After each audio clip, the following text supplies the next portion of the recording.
대졸 초임 연봉 3,382만원, 연봉 높기로 유명한 삼성전자의 평균 연봉 1억 1,700만원. 그런데 실적이 신통찮아도 심지어 결근을 밥 먹듯 해도 연봉 1억 5천만원을 꼬박꼬박 받을 수 있는 직업이 있어. 바로 4월 15일 우리 손으로 뽑게 될 국회의원이야. 어마어마한 급여에다 법이 보장하는 특혜까지 챙긴다는 선출된 귀족 금배지의 가치. 같이 살펴볼까?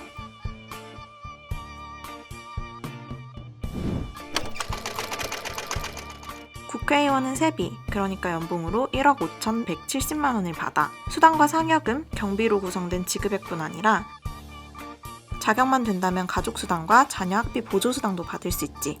게다가 연봉 1억 5천만 원 중 30%에 달하는 입법활동비와 특별활동비는 소득세를 내지 않는 비과세 혜택도 받아. 다른 직장인들로 치자면 각종 지원금도 연봉 뺨칠 만큼 많아. 국회의원에겐 연간 1억 1,600만 원의 운영비를 줘. 전망 좋은 여의도 국회의원회관에 45평 규모의 사무실도 제공되지. 사무실에는 7명의 보좌관과 2명의 인턴을 둘 수 있어. 이들의 월급은 연간 4억 8천만 원에 달하는데 이 또한 세금이 부담해. 논란 끝에 폐지됐지만 국회의원에게 연금을 지급한 적도 있었대. 지난 15대부터 18대 국회의원들은 65세 이상부터 연로회원 지원금이라는 이름으로 월 120만 원을 지급받았어. 하지만 금배지 한번 달았다고 평생 노후를 보장받는다는 건 지나치다는 따가운 은총을 받으며 19대부터는 결국 폐지되고 말았어.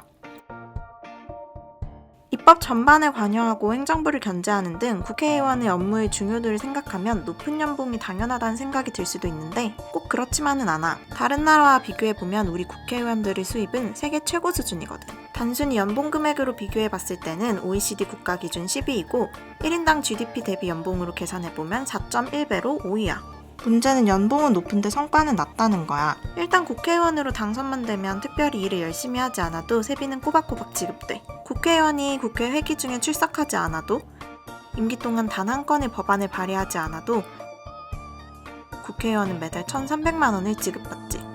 한 명의 국회의원을 위해 쓰이는 우리의 세금을 다 합치면 연간 5억 8천만 원.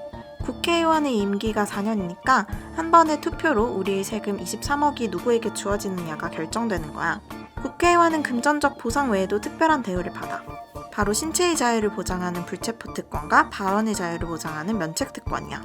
불체포 특권 덕분에 국회의원은 현행범 경우를 제외하면 회기 중 국회의 동의 없이 체포되거나 구금되지 않아. 또 회기 전에 체포됐다 하더라도 회기 중 국회가 요구한다면 석방될 수 있어. 면책 특권은 국회의원이 국회에서 직무상 행한 발언과 표결에 대해서 형사적 책임을 면제해주는 특권이야. 이런 특권들은 국회의원이 행정부의 간섭이나 탄압 없이 자유롭고 독립적으로 의회활동을 할 수 있도록 보장해주기 위해 만들어졌어.